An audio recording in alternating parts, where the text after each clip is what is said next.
Bonjour et bienvenue dans cette nouvelle vidéo du calendrier de l'Avent créatif de Lola et Brenda. Alors aujourd'hui, le jour numéro 10, je vous propose des marque-places pour la table de Noël ou du jour de l'an. Bon, c'est plus Noël avec les sapins, voilà. Ils sont assez simples à réaliser. Je sais pas si on voit bien, voilà, je vous montre un peu de plus près. Le cerf, la biche. Voilà. Alors, pour faire ces marque-places, j'ai utilisé les papiers pain d'épices que je vous avais déjà montré. Pain d'épices et bonbons, ces papiers-là. Du papier uni. Voilà. Cannelle. Cidre à la cannelle, pardon. Et qu'est-ce qui me manque? Et le set de tampons, bah oui. Voilà. Serre paisible. Serre paisible. Il y a aussi une perforatrice assortie, voilà, qui est très pratique pour faire le cerf. Bon, par contre, pour la biche, je l'ai découpée à la main, forcément. Et j'ai utilisé aussi un petit peu de ce set-là. J'ai juste pris la bordure ici, voilà. Alors, allons-y, commençons. Donc, je vais mettre mes petits modèles par là. On les voit quand même. Alors, d'abord, la base du porte-nom, oui, ça se dit. C'est un morceau, alors il n'est pas tout à fait carré, il est rectangle parce que j'ai voulu optimiser mes découpes. Voilà, je me rends compte que j'ai dû me tromper de côté. Oui, celui-là, il est coupé du mauvais côté, donc je prends l'autre. Donc, il fait 10,5 par 10, avec un pli ici à 5 cm. Donc, voilà, quand on le plie en deux, ça fait un petit chevalet. Alors, on va juste... voilà, le chevalet, je l'ai ancré au bord avec de l'encre couleur café. Donc comment on fait? On prend un doigt éponge et on vient faire le tour. Alors de l'intérieur vers l'extérieur, on frotte doucement, voilà, pas la peine d'appuyer fort. Alors là je viens de remettre de l'encre café sur mon encreur, du coup c'est assez prononcé. Bon, en séchant ça va éclaircir un peu, et je fais aussi l'autre côté. Voilà, ça va assez vite parce que si vous devez en faire beaucoup, il ne faut pas faire un projet trop long, sinon vous allez y passer toutes vos soirées. Et moi, c'était pas mon but, je voulais faire un projet assez rapide. Voilà, donc là j'ai mon fond. Ok, donc l'encre je la laisse de côté. Je crois que j'en ai plus besoin après, donc je vais la refermer, ce sera mieux. Ensuite, je vais tamponner en blanc. Alors là, j'utilise l'encre blanche Craft, Murmure Blanc. Enfin, anciennement Murmure Blanc. Et je vais utiliser le tampon bordure, la petite frise façon dentelle, comme je vous l'ai montré sur le set de tampons, pain d'épices glacé. Voilà, alors je me positionne, je le mets plutôt en bas, mais vous mettez où vous voulez. Hop. Voilà. Alors, ensuite, j'ai pris le tampon qui fait comme des petits flocons, qui est dans le set Serre paisible. Donc, c'est celui-là. Et je vais faire aussi des petits flocons blancs. Alors, c'est très simple. Je vais suivre le bord. Voilà, hop. Et j'emplis tout l'espace.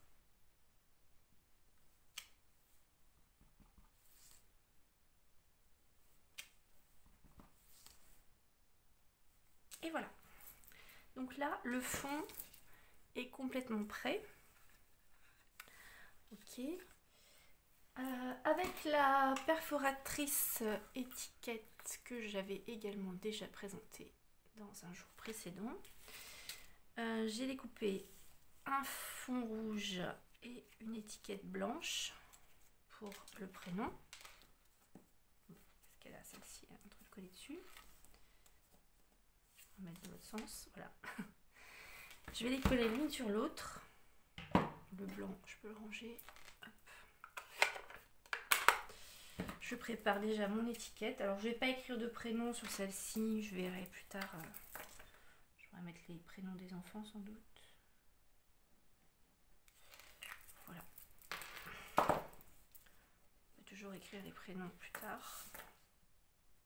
Si vous n'êtes pas sûr de qui vient manger ou pas, on ne sait jamais. Donc voilà, mon étiquette est prête. Donc ça c'est prêt, ça c'est prêt. Maintenant, on va faire le sapin. Alors, le sapin, j'ai découpé un cercle avec un die, mais c'est un ancien die Stampin' Up. Vous pouvez simplement tracer un cercle avec un compas. C'est un cercle de 12 cm. Voilà, pour vous donner un ordre d'idée. Et je l'ai ensuite coupé en deux, au milieu. J'ai plié en deux et j'ai coupé sur le pli. Donc, on va s'occuper... Voilà, on va prendre qu'un demi-disque pour faire un sapin. Alors, comment faire? Déjà, je vais reprendre mon sapin guide pour savoir la taille. Voilà. On va faire 4 plis en fait. Donc, voilà. Le premier pli, il va se trouver là. Et comme longueur... à peu près comme ça. Alors, c'est pas très précis, hein, voilà. Vous voyez, par rapport à la distance qu'il y a là, il doit y avoir à peu près 1,5 cm. Vous voyez, 1,5 cm de là à là pour faire le premier pli. Et là, la grandeur, ça doit être... là, ça fait 6 cm dans la plus grande dimension en bas. Donc, on fait le premier pli. Et une fois que le premier pli est fait, on suit le bord à chaque fois du sapin. Donc là, je vais faire mon deuxième pli en suivant le bord extérieur. Voilà. Et enfin, alors 1, 2, 3 plis. J'ai dit 4 tout à l'heure, non, c'est 3. Ah, ça va être trop grand. Je recommence. Je m'y suis très mal prise. Tout à l'heure, ça tombait très très bien, mon truc. Bon, je fais autrement alors. On va dire que là, les mesures, c'est pas ça. Ça doit être plus petit. Ça doit être plus du 5,5 que du 6. Bon, celui-là, il va être un petit peu bancal. Voilà, là, c'est mieux.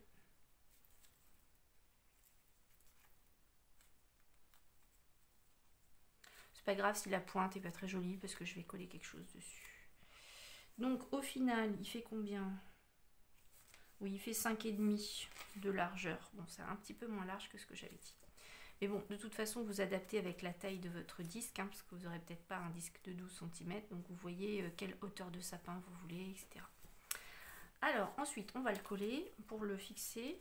Alors, j'ai vu des exemples où... Alors, j'ai pas inventé ce pliage, évidemment. Enfin, évidemment. Non, je n'ai pas inventé ce pliage. Je l'ai vu plusieurs fois sur Pinterest. Voilà, c'est assez connu. J'avais même déjà fait ça en maternelle avec des élèves. Donc c'est un pliage qu'on peut voir partout. Pas très compliqué. On met de la colle ici. Hop. Ensuite on en met ici.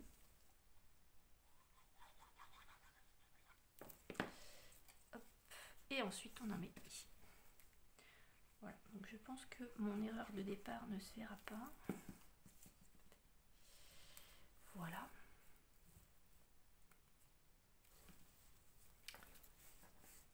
Et ensuite, j'avais préparé des découpes. Ah oui, ils sont là.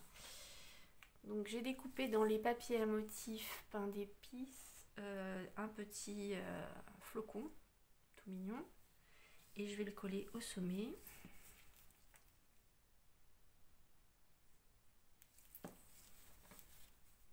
En mettant la pointe sur le milieu du flocon. Voilà. Hop. attendre que ça prenne un petit peu. Oh, bah non, il veut pas. Pourquoi il veut pas? Parce que je crois que j'ai appuyé sur le la mauvaise branche du flocon. Ça risquait pas de coller. Voilà, là c'est bon. Et bien je vais pouvoir coller mon sapin sur le fond. Alors moi j'ai choisi de le coller à demi comme ça. Vous pouvez le coller comme vous voulez, au milieu, complètement, peu importe. Donc je vais mettre un peu de colle. Et je place mon sapin. Moi ce que je veux c'est que le flocon soit droit par rapport, voilà, soit placé perpendiculairement. On y est. Voilà. Ensuite la bête. Alors j'ai soit un cerf que j'ai fait avec ma perforatrice serre, ou alors la petite biche que j'ai découpée avec mes petites mains. Tout ça du set serre paisible.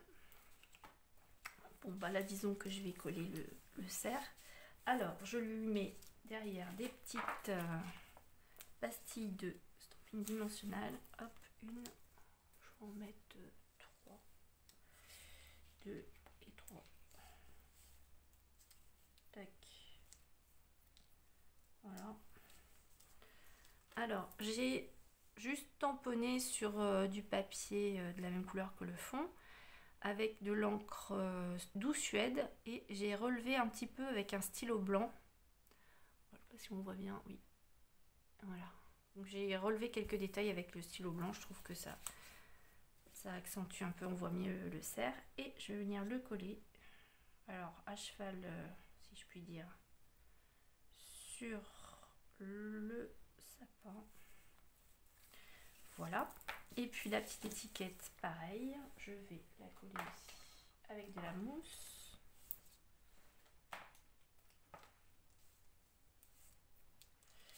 Hop. Bah, du coup, je vise à peu près au milieu. Ah, ça va être plus bas que l'autre. Faire comme ça. Et voilà. Ah, j'ai pas mis les petits brillants. Ah oui, on peut rajouter des petits brillants. Alors, j'en ai des rouges. Voilà, je me suis dit que ceux-là seraient pas mal. Alors, ceux-là, ils s'appellent Bijoux Classique Cristal du Rhin Rouge, qu'on a dans le catalogue de Noël, si je dis pas de bêtises. Alors, je vais en mettre un petit peu, quand même que ça brille un petit peu.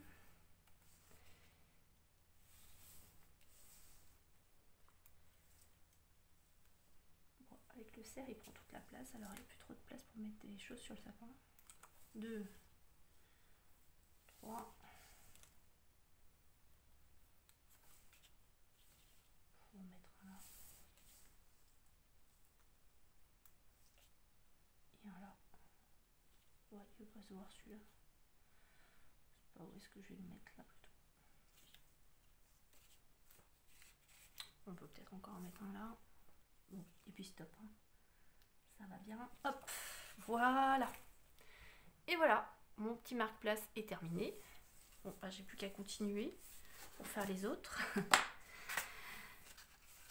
Voilà.